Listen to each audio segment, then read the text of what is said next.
con el asunto de demostrar que realmente, con esto de la segunda premisa de que toda cosa movida es movida por otro, yo quisiera aportar que por el principio de Onus Probandi, ya aquí la carga de la prueba cae en el teísta que afirma que toda cosa en efecto es movida por otra.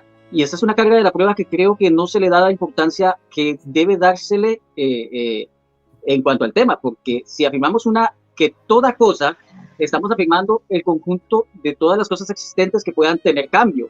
El asunto es que me parece que esta carga de la prueba es más grande de lo que cualquier sistema epistemológico puede soportar. Estaremos hablando de una totalidad y nadie tiene la capacidad de poder decir que la totalidad de cosas que se mueven son movidas por otras. Entonces aquí veo una carga de la prueba bastante grande y bastante difícil de soportar. Por otro lado, aquí mismo quisiera aportar, ya a Isaac dio un ejemplo, y yo quiero hablar aquí un poco, o por lo menos de mencionarlo, los procesos estocásticos de la naturaleza, que son procesos que en efecto no tienen o no parecen, por lo menos ante todo lo que conocemos, tener una causa, ya sea jerárquica, ya sea horizontal o vertical, no parecen tener una causa, y de hecho la interacción, como bien mencionaba Ari, no necesariamente tiene que haber una sola primera causa. La interacción entre estos procesos estocásticos, de hecho, son los que con la suma de procesos estocásticos generan otras cosas. Entonces aquí me parece que debemos tener en cuenta estos dos puntos. Luego, otro ejemplo, además del que dio Ari, me parece que es la tunelación cuántica. Aquí yo preguntaría, y haría una pregunta muy concreta: ¿qué causa que una partícula vaya de A a B sin pasar por un camino, siendo que la partícula pasa de A a B sin necesidad de un trayecto? Porque aquí lo que la partícula hace es simplemente saltar de A a B. No hay un camino o un trayecto que haga la partícula. Entonces yo quisiera preguntar, ya que ellos afirman, o el teísta afirma, que todo lo que es movido por otra cosa, ¿cómo me pueden decir con este sencillo ejemplo que esto es movido por otra cosa? Me parece que la carga de la prueba importante está ahí, y a menos de que puedan satisfacer esa carga de la prueba, no veo cómo puedan sostener el resto de la primera vía. Bueno, alguna aclaración. Bueno, son interesantes todos estos temas, ¿viste? Cuando uno se pone a ver física cuántica, estos procesos estocásticos, que yo la verdad que no conozco muy bien, pero yo escucho siempre que se hacen este tipo de objeciones físicas, si se quiere, hipótesis, ¿sí? Son hipótesis de que podría ser o se discute algunos tipos de... bueno, siempre son hipótesis en ese sentido. No se han llegado a leyes concluyentes, ¿no? Eso por un lado. Por otro lado, es interesante porque yo creo que hay que hacer mucho hincapié en que entender a Tomás de Aquino es pasar de un proceso físico a un proceso metafísico. Digamos, es pasar de un primer grado de abstracción a un tercer grado de abstracción.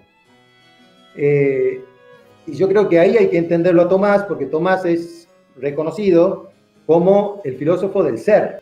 Digamos que en ese sentido Tomás para mí es el más grande, y que ha llegado a conclusiones metafísicas que han dado un salto epistémico, digamos, y han entrado a la metafísica con esto del acto y la potencia, y luego pasar a lo que es la existencia, ¿sí? El ser y la existencia.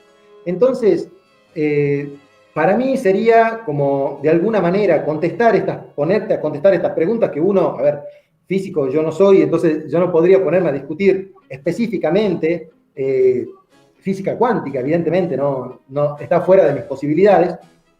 Así que, entendiendo un poco esto, yo creo que yo preferiría, en ese sentido, hacer hincapié en entender el acto y la potencia, entender el movimiento que plantea Tomás de Aquino, entenderlo también a la vista de la física de su tiempo, evidentemente, porque estamos planteando la razonabilidad de Tomás. Si estamos poniendo en juego la razonabilidad de Tomás, por ahí hacer críticas de física cuántica es un poco complicado porque es extemporáneo, ¿no? Así que yo, en ese sentido, plantearía, digamos, llevar el debate un poco a la metafísica y poder cuestionar intrínsecamente el sistema de Tomás. Cuando Jonathan hablaba de vías, yo creo que, no sé si Johnny ahora me va a corregir, yo creo que él entendía que era importante poder introducirnos de lleno en el camino de Tomás, en la mente de Tomás de Aquino, para poder hacerle críticas desde su misma estructura para ver si su edificio se sostiene o no se sostiene. Porque por ahí las críticas extrínsecas al sistema son un poco complejas, digamos, de abordar, porque no se está entendiendo desde qué lugar Tomás de Aquino está hablando.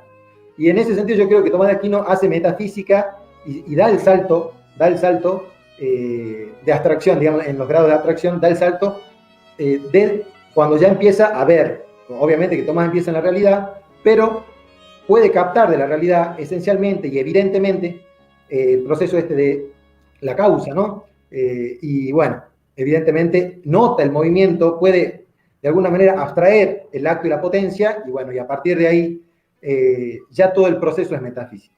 Así que bueno, eso, Johnny, por ahora. No sé si vos querés ir cerrando un poquito esta idea. Me gustaría que podamos leerlas directamente del texto, a las vías, para poder ir comentando un poco, ¿no? Dice Santo Tomás: la primera y más clara vía es la que se deduce del movimiento. Es decir, de las 5 vías, esta es la vía más evidente de todas, la del movimiento. Pues es cierto, y lo perciben los sentidos, que en este mundo hay movimiento. Como bien dijo Aristarchus, movimiento es cambio. Y cambio es pasar de potencia a acto. Pero ya vamos a ver qué clase de cambio, y qué clase de potencia, y qué clase de acto. Y todo lo que se mueve es movido por otro.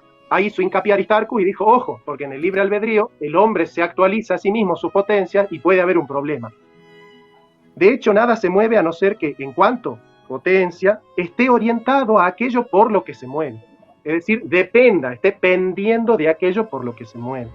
Por su parte, quien mueve está en acto. Claro, si la persona que mueve no puede hacer pasar del no ser al ser a aquel que puede ser, digamos. Esa es un poco la estructura que vamos a ver. Pues mover no es más que pasar de la potencia al acto. La potencia no puede pasar a acto más que por quien está en acto. Ejemplo, el fuego en acto caliente hace que la madera en potencia caliente pase a caliente en acto. De este modo la mueve y cambia. Pero no es posible que una cosa sea lo mismo simultáneamente en potencia y en acto. El micrófono, así no hay interferencias del sonido del ambiente. O sea, para no violar el principio de no contradicción, entonces, no es posible que una cosa sea lo mismo en potencia y en acto. Solo lo puede ser respecto a algo distinto. ¿Sí? Por ejemplo, qué sé yo, el vaso está frío y en caliente, potencialmente caliente. Cuando está caliente está potencialmente frío. No puede ser frío y estar potencialmente frío, digamos. Sería una contradicción, digamos, ¿no? Bien. Ejemplo, lo que es caliente en acto no puede ser al mismo tiempo caliente en potencia, pero sí lo puede ser en potencia frío. Igualmente, es imposible que algo mueva y sea movido al mismo tiempo, en el mismo sentido, ¿no? O que se mueva a sí mismo, ¿no? Es imposible que algo se mueva a sí mismo. Y ahí yo veo a Aristarco y me dice, oiga, pero si el libre albedrío consiste justamente en que yo me muevo a mí mismo, y el libre albedrío fue un invento de los cristianos, digamos, ¿no? ¿Cómo puede ser que ellos nieguen lo que ellos mismos han creado, digamos, ¿no? Todo lo que se mueve necesita ser movido por otro, pero si lo que es movido por otro se mueve, necesita ser movido por otro, y por otro. O sea, no podemos ascender a través de el ordenamiento esencial de las causas jerárquicas a proceder indefinidamente.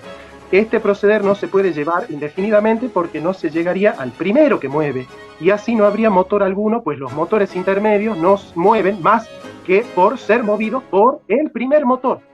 Acá recuerdo que Aristarco dijo, no puede haber un primer motor, podrían haber varios, o sea, es como arbitrario o caprichoso, dice él, que saque de la galera a Tomás que tiene que ser un motor inmóvil, ¿no es cierto? Un bastón no mueve nada si no es movido por la mano, por lo tanto es necesario llegar a aquel primer motor al que nadie mueve. En todos reconocen a Dios. Cuando dice todos, está diciendo todos los cristianos. Esto lo quiero aclarar porque Aristarco me puede decir, no, pero yo no reconozco ahí a Dios. O sea, cuando Santo Tomás dice todos, es porque la Suma Teológica es un libro para principiantes de teología, para principiantes que ya tienen a Dios por la fe. Y que Santo Tomás le dice, bueno, ustedes pueden tener por la razón aquello que ya tienen por fe. Bueno, Si la primera vía es la vía del movimiento, es necesario explicar los 4 tipos de movimientos que hay en la metafísica de Tomás de Aquino y ver de estos 4 tipos de movimientos cuál es el movimiento que está funcionando en la vía. ¿Ah? Vamos a ver. El movimiento filosófico que aparece, por ejemplo, en Aristóteles, en la metafísica y en la física, libro 9, es el movimiento kinestésico. Kinesis, kinei, significa moverse espacialmente, movimiento local, traslación, pasar de un lugar al otro, pasar de una posición a otra posición, pasar en el espacio, pasar en el tiempo, pasar en el modo, la posición y el modo, digamos. Este movimiento es propiamente lo que va a trabajar, por ejemplo, la física moderna, el movimiento kinestésico. De hecho, nosotros, por ejemplo, tenemos una ciencia que se llama la kinesiología, pero no es este el movimiento, no es el movimiento local el que va a tratar de dar cuenta de la existencia de Dios. Después tenemos la energía, que juega con la dynamis. Dynamis es potencia, energía exacto. O sea, energía significa actualizar una potencia. Y la actualización se puede dar de 2 modos distintos, de un modo esencial y de un modo existencial.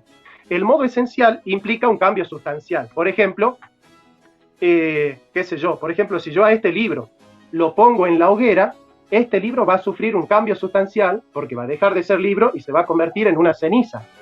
Por ejemplo, si yo me meto un tiro en la sien, voy a dejar de ser una persona humana y me voy a convertir en un cadáver. Y ya va a haber en mí un cambio sustancial, y ese cambio sustancial fue movido por mí mismo. Yo me hice pasar de cadáver en potencia a cadáver en acto, digamos, ¿no? Siguiendo la dramática imagen del Sein zu Tode de Heidegger, ¿no? Del ser para la muerte, de la muerte como posibilidad de todas las posibilidades.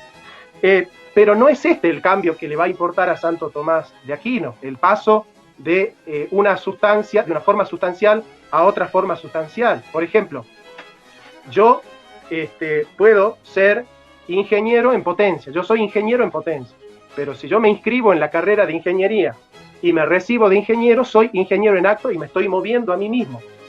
Si Santo Tomás estuviese hablando del movimiento de formas sustanciales, que hace pasar una forma sustancial a otra forma sustancial, cuando, por ejemplo, muchos cambios accidentales se acumulan, puede suceder un cambio sustancial. Bueno, pero esta no es la forma en la que Santo Tomás está entendiendo el cambio. La forma en la que Santo Tomás está entendiendo el cambio es el paso del no ser al ser.